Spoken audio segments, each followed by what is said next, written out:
And now I'd like to give the floor to Emil Kirjas, Secretary General of the Liberal International.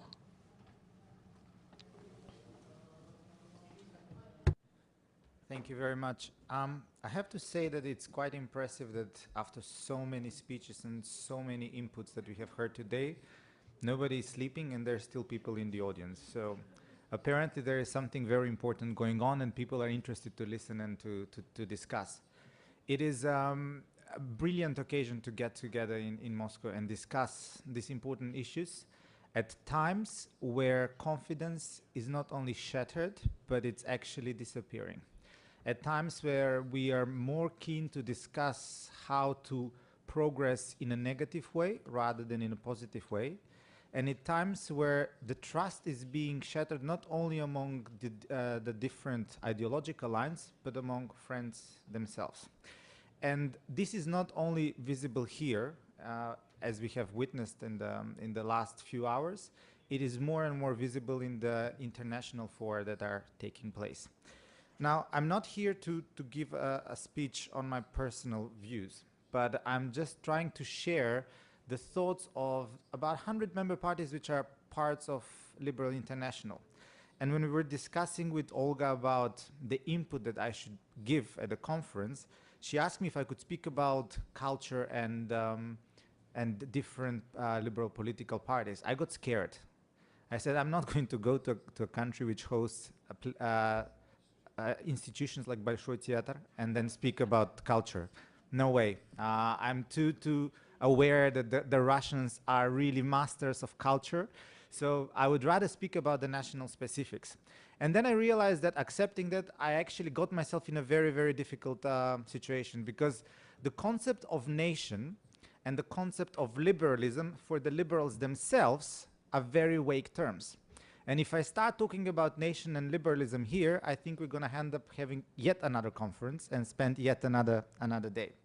But Liberal International is actually a federation, international federation, based on membership of parties which are organized on national level, mainly on national level. But we have to understand that even in that case, we do have sometimes situations where we have to understand that nation is perceived differently within the membership of Liberal International. The organization is quite diverse, which is quite obvious here, because you have heard speeches from representatives from different liberal parties across the continent. And yet imagine that Europe is actually, at the end of the day, quite compact when it comes to ideological perception of politics. Now, if you add to that Latin America, if you add to that Asia with its own cultural specifics, if you add to that Africa, which is still suffering from the post-colonial trauma, if you add to that Australia, which has absolutely different political spectrum, and if you, on the top of that, as a cherry on the cream, put the United States, which has been mentioned over and over again today, you would realize that managing an organization of global organization of liberal parties is quite a challenge. It is a challenge because the liberals find themselves in different national circumstances, and out of there, their policies are rather different, and out of there, the interpretations of the same issues are quite diverse. For example, you have witnessed today that there was rather different viewpoint on the sanctions on the parties, the representative of the Liberal Party from Germany and the Liberal Party of the United Kingdom. Nothing surprising, nothing new. We see that and we witness that in Liberal International quite often. We sit and they discuss in a very, very sometimes passionate way about how to answer the challenges of the modern world today. But one thing that we never discuss and that we always take for granted are the liberal principles. First of all, it's rule of law.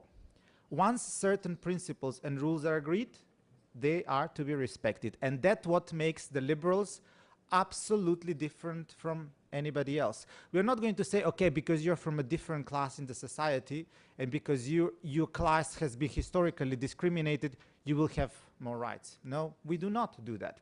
We do not say, oh no, just because you're economically disadvantaged, you will be winked at when you do not follow the rule of law. No, we simply do not do that.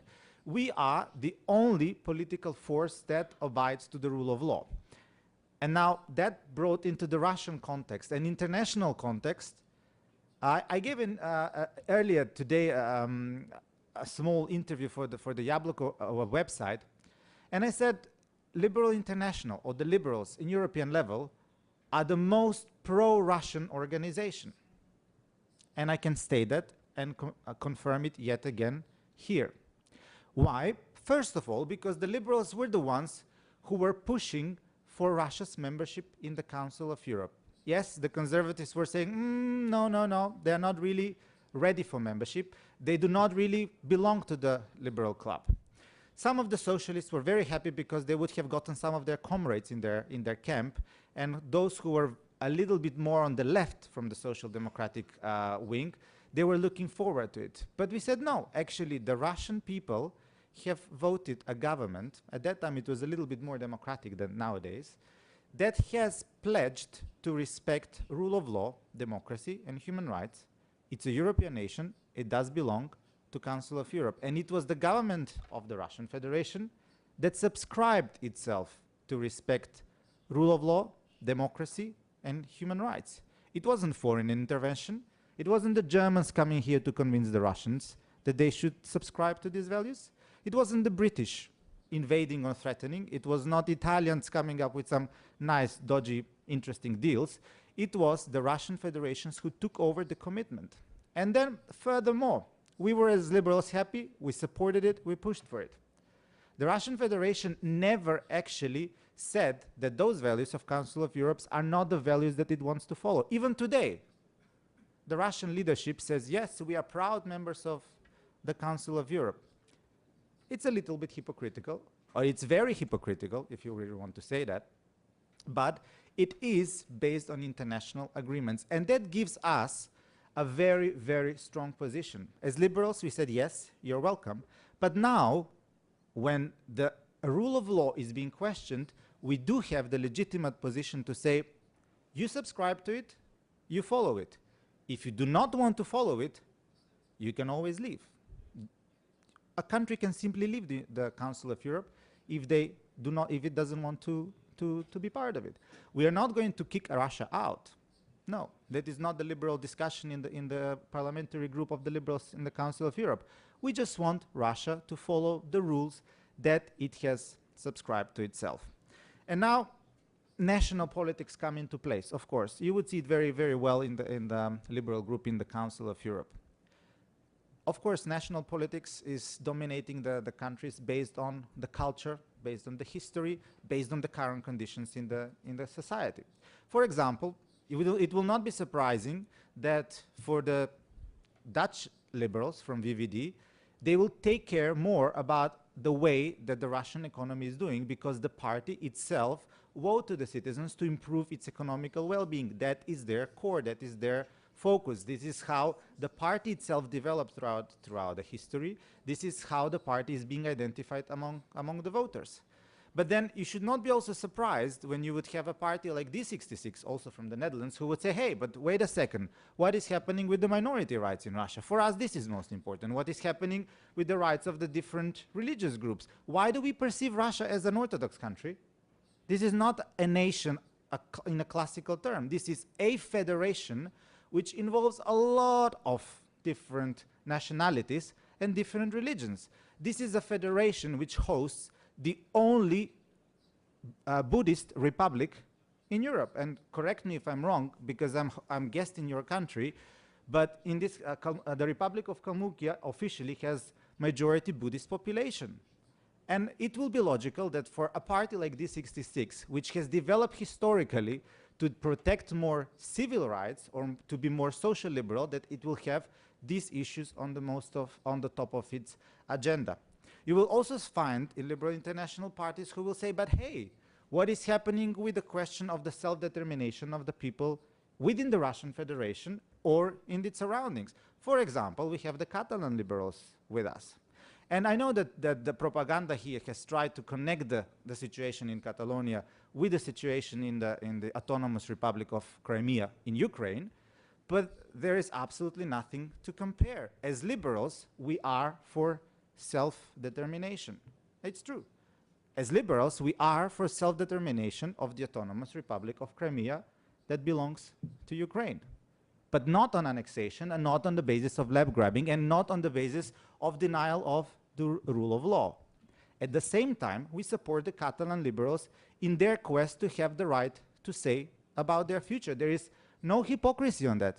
There is only continuity in our positions: rule of law and respect for self-determination. And you would also not be surprised to find in liberal international parties who are going to talk to you more about struggle to achieve democracy in their countries, rather than to talk about the economy or to talk about the social issues or to talk about self-determination. We have that in Europe. We have that in other parts of the world. In Europe, we had the Kosovar liberals who were coming over and over and over again saying, but we just want to have democracy in our country, together with the Serbian liberals. They had the same message. We have the Singaporean liberals. They come from a society that Putin is being inspired by, that Putin is trying to replicate, despite the commitments of the Russian government to another type of society. They, of course, talk about mainly about bringing democracy to their country. So these four different groups of liberals, economic liberals, social liberals, pro-democracy liberals, and national or cultural, so to say, aware liberals, are all part of the federation, all try to fight for same rights. And one of the things that actually inspires everybody who is in Liberal International and everybody who joins the organization are the following words: personal freedom, freedom of worship, freedom of speech and assembly, freedom of associate, freedom of choice of occupation, the opportunity for full and varied education, the right to private ownership, equal rights between men and women. And these are not words written 5 years ago. These are not words written 10 years ago. These are not the words of the perestroika. These are not the words of the establishment of NATO. These are words from 1947 of the Oxford Manifesto, which established the Liberal International. Thank you very much.